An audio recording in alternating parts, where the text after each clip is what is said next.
Hello guys, അസ്സലാമു അലൈക്കും. Welcome back to our YouTube channel. അപ്പോൾ ഗൈസ്, ഒരു വ്ളോഗൊക്കെ ഇട്ടിട്ട് കുറേ കാലമായി.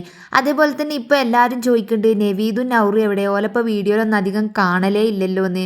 ഒന്നാമത്തെ കാര്യം എന്താണെന്ന് വെച്ചാൽ ഇവർ രണ്ടാൾക്കും ക്ലാസ് ഉണ്ട്. അപ്പോൾ രാവിലെ ഇവർ ക്ലാസ് പോകും, ഒക്കെ കഴിഞ്ഞിട്ട് തിരിച്ചെത്തുമ്പോഴേക്കും വീഡിയോ എടുക്കാനുള്ള ആവതൊന്നും ഈറ്റിങ്ങൾക്ക് ഉണ്ടാവില്ല. പിന്നെ ഇതുപോലുള്ള ഇടവേളകളിലും അല്ലെങ്കിൽ എന്തെങ്കിലുമൊക്കെ സ്പെഷ്യലായിട്ട് വീഡിയോ എടുക്കേണ്ട ദിവസങ്ങളിലൊക്കെ അഡ്ജസ്റ്റ് ചെയ്തിട്ടൊക്കെ നമ്മൾ എടുക്കലുണ്ട്. അപ്പോൾ എന്തായാലും ഓണമൊക്കെ അല്ലേ വരാൻ പോണത്. ഞാൻ വിചാരിച്ചു ഓണം റിലേറ്റഡ് ആയിട്ട് എന്തെങ്കിലുമൊക്കെ ചെറിയ സ്കിറ്റോ അല്ലെങ്കിൽ ഫണ്ണായിട്ടുള്ള കുറച്ച് റീൽസൊക്കെ എടുക്കാമെന്ന് വിചാരിച്ചിട്ട് ഇറങ്ങി നോക്കുമ്പോൾ മാവേലിന് ഒരുക്കാനുള്ള സാധനങ്ങളൊന്നും നമ്മളെ കയ്യിലില്ല.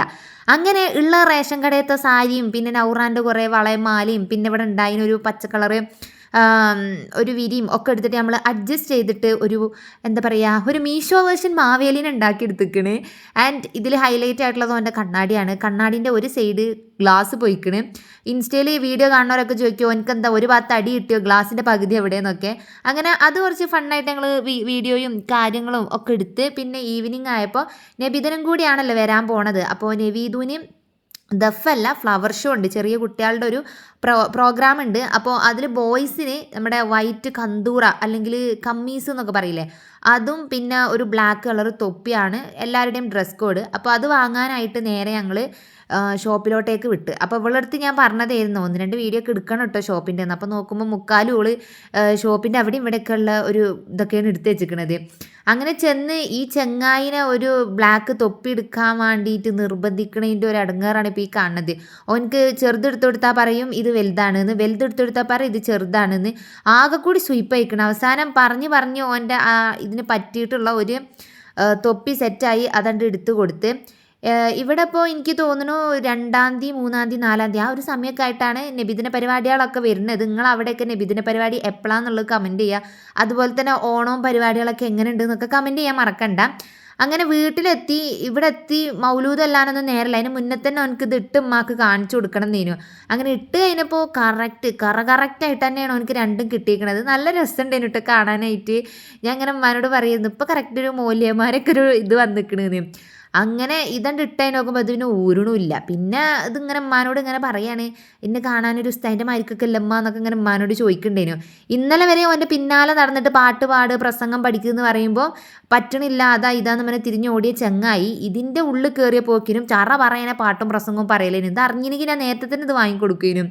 പിന്നെ എന്നോട് വന്നിട്ട് പറഞ്ഞ് ഞാൻ ഇനി വലുതായി പഠിച്ചു മോലിയരൊക്കെ ആവട്ടെ എന്നിട്ട് ഞാൻ കുഞ്ഞാത്താനെ കെട്ടാന്നോ പറയണത്. ഓ എന്നെ കെട്ടും, പിന്നെ എൻ്റെ മറ്റേ ആങ്ങളെ നൗറാനിയും കെട്ടും, ഞങ്ങളെ വീട്ടിൽ നിന്ന് ആരും പുറത്തേക്ക് കൊടുക്കണില്ല എന്നാണ് ഓ പറയണത്. അങ്ങനെ ഞങ്ങൾ രണ്ടാളും കൂടി നിന്ന് കുറേ പോസൊക്കെ ഇട്ട് സംഭവം എനിക്ക് നല്ല ഇഷ്ടമാക്കണം കേട്ടോ. നല്ല ചേരുന്നുണ്ട് ഓനക്ക് ഈ ഒരു ഡ്രസ്സ്. ഓൻ ആദ്യമായിട്ടാണ് ഇതിങ്ങനെ ഇടുന്നത്, അതാണ് ഞാനിത് ഇത്രയും പറയാനുള്ള റീസൺ. അങ്ങനെ ആ ഒരു കലാപരിപാടികളും കാര്യങ്ങളൊക്കെ കഴിഞ്ഞ് പിന്നെ ഞാൻ ചെന്ന് നോക്കുമ്പോൾ ഇത് ഊരണില്ല. ഇതിങ്ങനെ ഇട്ടിട്ട് കണ്ണാടിൻ്റെ മുമ്പിൽ നിന്ന് അങ്ങോട്ടും ഇങ്ങോട്ടും തിരിഞ്ഞിങ്ങനെ കളിക്കുക. പിന്നെ എന്നോട് വന്നിട്ട് പറഞ്ഞ് കുഞ്ഞാത്ത 2-3 ഫോട്ടോ എടുത്തിട്ട് ഉസ്താദിനെ അയച്ചു കൊടുക്കുകയായിരുന്നു. അപ്പം ഞാൻ പറഞ്ഞു ഉസ്താദ് ഇത് കണ്ടാൽ പരിപാടിൻ്റെ അന്ന് കാണുമ്പോൾ ഒരു രസം ഉണ്ടല്ലോ, എന്നാൽ പിന്നെ 2-3 ഫോട്ടോ എടുത്ത് ഫാമിലി ഗ്രൂപ്പിൽ ഉപ്പാക്കെ കണ്ട് അയച്ചു കൊടുക്കുകയായിരുന്നു. ഞാൻ പറഞ്ഞു ഇതിപ്പോൾ വല്ലാത്തൊരു കഷ്ടമായില്ല എന്നെ കൊണ്ട് എന്ന്.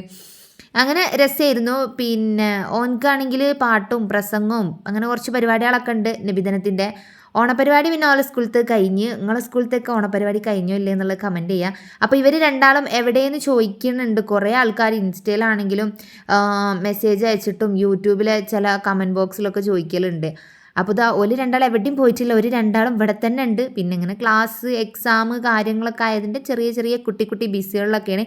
ഇനി എന്തായാലും വരും വീഡിയോകളിലൊക്കെ ഓല രണ്ടാളും കൂടുതലായിട്ടും കാണിക്കാനായിട്ട് ഞാൻ ശ്രമിക്കാം.